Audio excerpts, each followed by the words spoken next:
Hello बच्चों, कैसे आप? एक बार फिर से आप सभी का बहुत बहुत स्वागत है आपके अपने YouTube channel M Khalid classes में। मैं मोहम्मद खालिद। हम लोग पढ़ रहे हैं कक्षा 12 की फिजिक्स और उसमें हम लोग पढ़ रहे हैं चैप्टर 1। ये जो चैप्टर 1 है उससे संबंधित थ्योरी को हम लोगों ने कंप्लीट कर लिया है। थ्योरी क्लासेस कंप्लीट होने के बाद हम लोगों ने शुरू किए थे आंकिक प्रश्न। ये जो आंकिक प्रश्न है 25 आंकिक प्रश्न हम आपको कंप्लीट करा चुके हैं।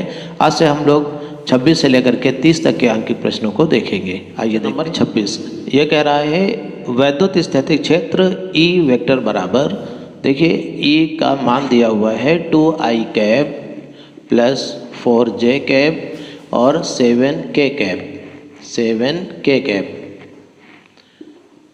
ऐसे दिया हुआ है। ठीक है, ये कह रहा है वैद्युत स्थैतिक क्षेत्र E वेक्टर बराबर 2i cap plus 4j cap plus 7k cap में रखने पर पृष्ठ S बराबर 10j कैप से, ये जो S दिया हुआ है ये दिया हुआ है 10j कैप, इससे होकर कितना वैद्युत फ्लक्स बाहर आएगा। ठीक है, तो वैद्युत फ्लक्स का फार्मूला हम लोगों ने पढ़ा, क्या होता है? वैद्युत फ्लक्स फाई से प्रदर्शित करते हैं इसको, E vector dot A vector होता है, हम लोगों ने पढ़ा। लेकिन A के बजाय यहाँ पर पृष्ठ क्षेत्रफल को S वेक्टर से लिखा गया है तो इससे कोई फर्क नहीं पड़ता। चलिए हम इसको S वेक्टर लिखे दे रहे हैं। ठीक है, E vector dot S vector. अब हमें E की जो वैल्यू दी है उसकी और S की जो वैल्यू दी है उसकी दोनों का डॉट गुणन करना है। तो 2i cap plus 4j cap plus 7k cap और डॉट हमने लगा दिया बीच में। S कैप कितना हो जाएगा? 10j cap. S वेक्टर की वैल्यू हो गई 10j कैप। अब इन दोनों का हमें डॉट गुणन कर देना है। देखिए यहाँ पर जो I के साथ जो गिनती होगी मतलब इसका जो गुणांक होगा I का, उसी का हमें I वाले के गुणांक के साथ हमको गुणा करना होता है। ये आप लोगों ने कक्षा 11 में पढ़ा है जब आपने डॉट गुणन पढ़ा था। तो यहाँ पर I वाले भी नहीं दिए हैं, K वाले भी नहीं दिए हैं, केवल J की वैल्यू दे रखी है। तो J की तरफ ये 10 दिया हुआ है, ये J की तरफ 4 है।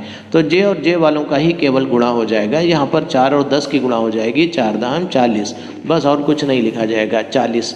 बस यही वैद्युत फ्लक्स आ गया और इसका मात्रक हम लोग लिख देते हैं 40 वोल्ट मीटर। ये इसका मात्रक होता है वैद्युत फ्लक्स का। यही हमारा आंसर हो गया। देखिए इसी से मिलता जुलता प्रश्न नंबर 27 है। जैसा अभी 26वां देखा था उसी तरह का 27वां भी है। ये कह रहा है एक समान वैद्युत क्षेत्र E बराबर 2i cap plus 3j cap minus 4k cap, ठीक है, वोल्ट प्रति मीटर में एक पृष्ठ के क्षेत्रफल A बराबर दिया है -4k कैप। ठीक है, तो इतने मीटर स्क्वायर से गुजरने वाले वैद्युत फ्लक्स की गणना कीजिए। ठीक है, ये दिया है वोल्ट प्रति मीटर में और ये दिया है मीटर स्क्वायर। इसका मतलब ये क्षेत्रफल है और ये वैद्युत क्षेत्र की तीव्रता है। इसको इसके ऊपर वेक्टर लगा देना चाहिए। ठीक है, अच्छा फिर देखिए क्या कह रहे हैं, वैद्युत फ्लक्स की गणना करनी है। तो जैसा अभी सॉल्व किया था बस उसी तरह से सॉल्व कर देते हैं।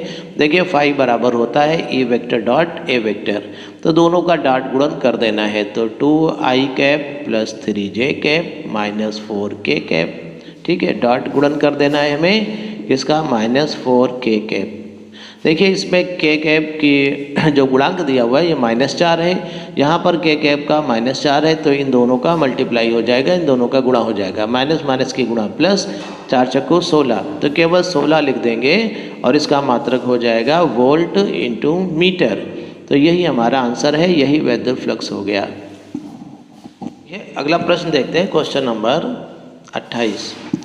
देखिए ये कह रहा है कि माना एक समान वैद्युत क्षेत्र की तीव्रता E बराबर 3 × 10⁻³ E कैप न्यूटन प्रति कूलाम है। ठीक है, देखिए फिर से समझ लेते हैं। E वेक्टर बराबर दिया हुआ है 3 × 10⁻³ I कैप, ये दिया हुआ है, ये वैद्युत क्षेत्र की तीव्रता है न्यूटन प्रति कूलाम। इसकी वैल्यू दे रखी है न्यूटन प्रति कूलाम में। ठीक है, ऐसे हमने इसको लिख लिया। फिर देखिए कह रहा है YZ समतल के समांतर रखे भुजा 10 सेंटीमीटर भुजा के वर्ग से होकर गुजरने वाला वैद्युत फ्लक्स ज्ञात करो। देखिए जो एक वर्ग दिया हुआ है वो किस डायरेक्शन में दिया हुआ है, उसकी भुजा दी है 10 सेंटीमीटर और ये कह रहा है कि ये YZ सतह पे रखा हुआ है। देखिए हमको मालूम है इस तरह से बनाते हैं हम लोग, ठीक है। देखिए ये एक्स अक्ष होती है, ये वाई अक्ष होती है और ये जेड अक्ष होती है। तो वाई और जेड इस सतह में एक वर्ग रखा हुआ है, तो इसको देखिए हम कैसे बनाएंगे, इस तरह से बनाएंगे। देखिए एक सीधी लाइन बना देते हैं ऐसे, और एक इधर से भी बना देते हैं ऐसे। तो ये एक वर्ग रखा हुआ है जिसकी प्रत्येक भुजा है 10 सेंटीमीटर, या स्मॉल ए भुजा हमने माना था। तो ये इस तरह से रखा हुआ है, वाई जेड सतह में रखा हुआ है। ये जो वैद्युत क्षेत्र दिया हुआ है ये किस डायरेक्शन में है, 3 × 10⁻³ आई कैप, ये एक्स अक्ष की डायरेक्शन में है। ये हमने लिखा ई वेक्टर इधर की तरफ दिया हुआ है। अच्छा, अब देखिए ये जो क्षेत्रफल होगा, समझिएगा, जो क्षेत्रफल होगा ए बराबर ये कितना होगा, भुजा का स्क्वायर, मतलब 10 × 10 मतलब 100 सेंटीमीटर स्क्वायर। 100 सेंटीमीटर स्क्वायर को मीटर स्क्वायर में कन्वर्ट कर दीजिए, तो इसके लिए 10⁻⁻4 से गुणा करना पड़ेगा, तो 10⁻⁻2 मीटर स्क्वायर, ये हो गया इसका क्षेत्रफल। अब देखिए क्षेत्रफल की वैल्यू तुमको मालूम हो गई, 10⁻⁻2 मीटर स्क्वायर हो गई, ठीक है। लेकिन क्षेत्रफल वेक्टर किधर होगा ये हमको पता लगाना है। ये जो क्षेत्रफल वेक्टर होता है ये हमेशा जो क्षेत्रफल दिया होगा उसके लंबवत हमेशा होगा, ऐसे होगा, ठीक है। तो ये एरिया वेक्टर की डायरेक्शन होती है, मतलब दिए गए क्षेत्रफल के लंबवत होगी। तो हम ये कह सकते हैं कि ये जो एरिया वेक्टर होगा वो 10⁻⁻2 मीटर स्क्वायर होगा, और इसकी डायरेक्शन किधर होगी, एक्स अक्ष की ओर होगी, ठीक है। किधर लिखेंगे, एक्स अक्ष की ओर, ठीक है। आप चाहें तो इसको ऐसे भी लिख सकते हैं, 10⁻⁻2 और आई कैप, ऐसे भी लिख सकते हैं। तो ये एरिया वेक्टर हो गया। अब हमें पता लगाना है कि कितना वैद्युत फ्लक्स गुजरेगा। तो वैद्युत फ्लक्स का पता लगाने के लिए हम लोगों ने फार्मूला लगाया, फाई वेक्टर बराबर E vector dot A vector.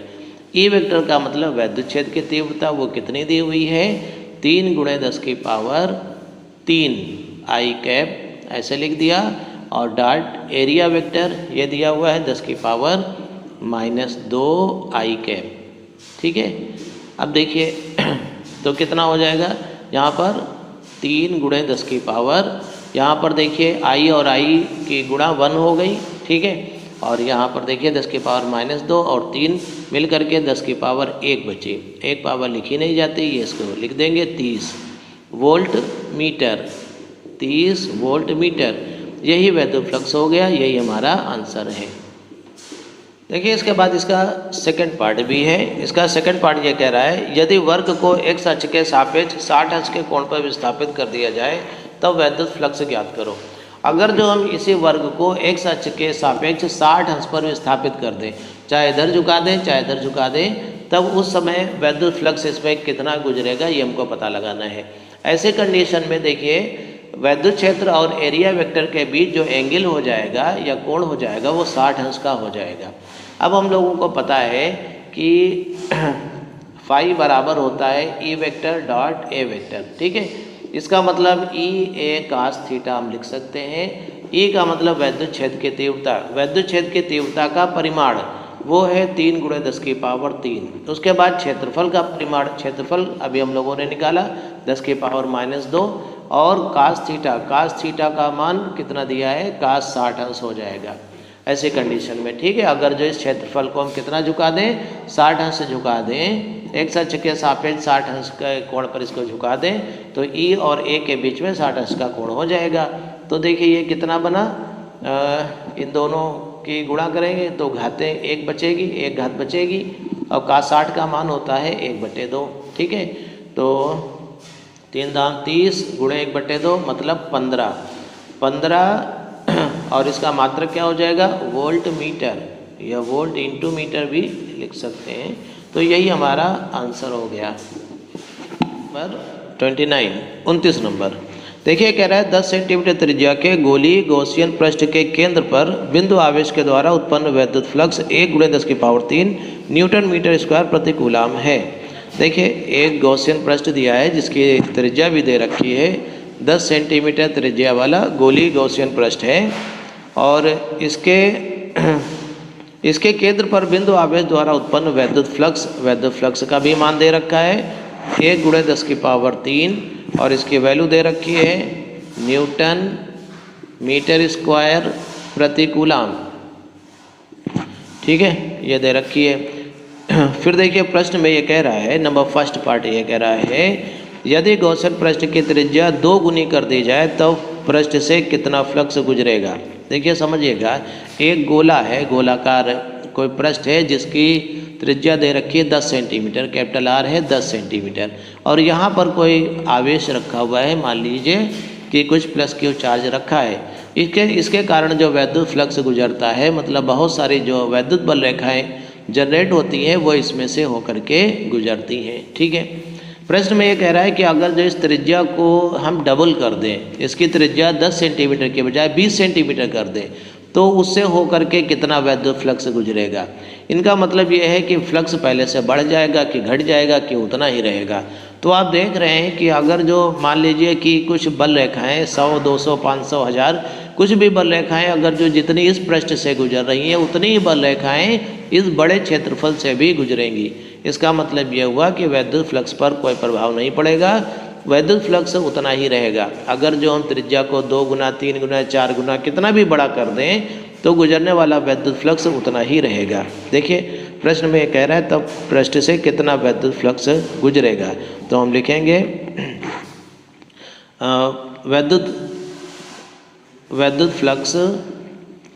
वैद्युत फ्लक्स फाई बराबर 1 गुणे 10 की पावर 3 न्यूटन मीटर स्क्वायर प्रति कूलाम ही रहेगा।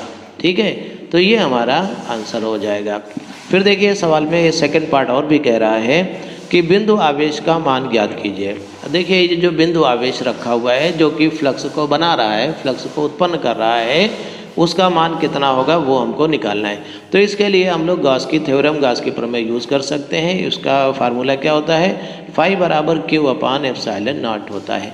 तो यहाँ से क्यू निकल आएगा, क्यू बराबर फाई गुणे एप्सिलॉन नॉट। फाई का मान हमको मालूम है कितना है, 1 गुणे 10 की पावर 3, और एप्सिलॉन नॉट या एप्सिलॉन 0 इसका मान दिया होता है, पेपर में दिया होगा 8.85 गुणे 10 की पावर -12, और इसकी यूनिट भी दी होगी।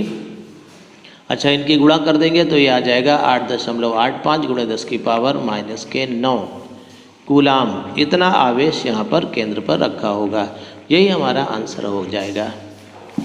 जो प्रश्न नंबर 30 है ये कह रहा है 4500 फ्लक्स रेखाएं किसी निश्चित आयतन के क्षेत्र के भीतर जा रही हैं, ठीक है, तथा 2500 फ्लक्स रेखाएं उस क्षेत्र से बाहर निकल रही हैं।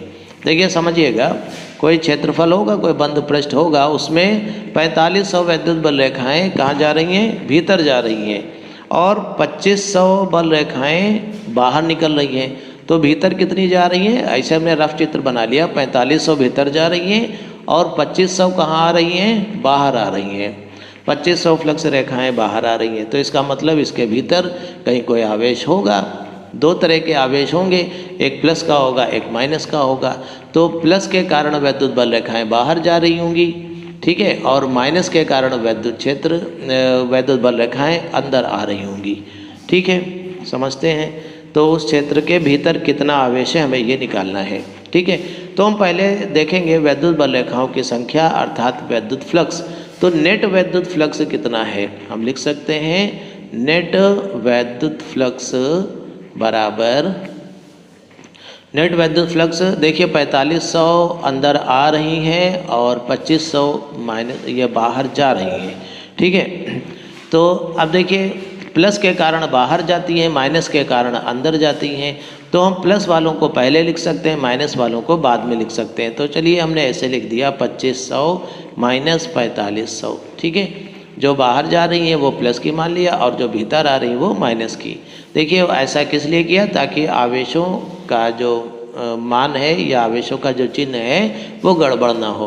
तो 2500 से 4500 को घटा दीजिए तो ये बचा माइनस का 2000। तो वैद्युत फ्लक्स जो है माइनस का 2000 यहाँ पर आप मानेंगे। तो ये नेट वैद्युत फ्लक्स हो गया। अब देखिए हमको निकालना है चार्ज कितना है, इसके अंदर नेट आवेश कितना है। तो आपको पता है कि गॉस के प्रमेय के अनुसार फाई बराबर क्यू अपान एप्सिलॉन नॉट। तो क्यू बराबर कितना होगा, फाई गुणे एप्सिलॉन नॉट। तो फाई की वैल्यू कितनी है, फाई की वैल्यू है माइनस का 2000 और एप्सिलॉन नॉट 8.85 गुणे 10 की पावर -12। तो गुणा कर दीजिए इसकी। तो देखिए 2 से गुणा कर देंगे, 2 पंचे 10, 2 अट्ठे 16 और 17, 2 अट्ठे 16 और 1 17। तो 2 दर्जे बाद दशमलव लगा दीजिए। ये जो 3 जीरो है इसमें एडजस्ट कर दीजिए 10 की पावर -9। ठीक है, इसको और अच्छे से लिख दीजिए 1.77। तो इधर 1 दर्जा दशमलव इधर खिसकाया है तो गिनती छोटी हुई है, बदले में इधर बढ़ जाएगा, 10 की पावर -8 हो जाएगा। इसका मतलब इतना कूलाम नेट आवेश इसके भीतर होगा और यही हमारा आंसर हो जाएगा। ठीक है, देखिए प्रश्न को देख लीजिए अच्छे से कि इसके भीतर नेट आवेश कितना होगा। तो हमने लिख दिया माइनस का 1.77 × 10 की पावर -8 कूलाम होगा। ठीक है, अच्छा, तो उम्मीद है कि ये सारे प्रश्न आपको समझ में आ गए होंगे। बहुत जल्दी हम आपको 5 प्रश्न और उपलब्ध कराएंगे। तो अब हम लोग आखिरी जो न्यूमेरिकल्स हैं उसके आखिरी न्यूमेरिकल्स चल रहे हैं। बहुत जल्दी ये चैप्टर कंप्लीट हो जाएगा। ठीक है, हमारे वीडियोस को देखने के लिए, चैनल को लाइक और सब्सक्राइब करने के लिए आप सभी का बहुत बहुत धन्यवाद।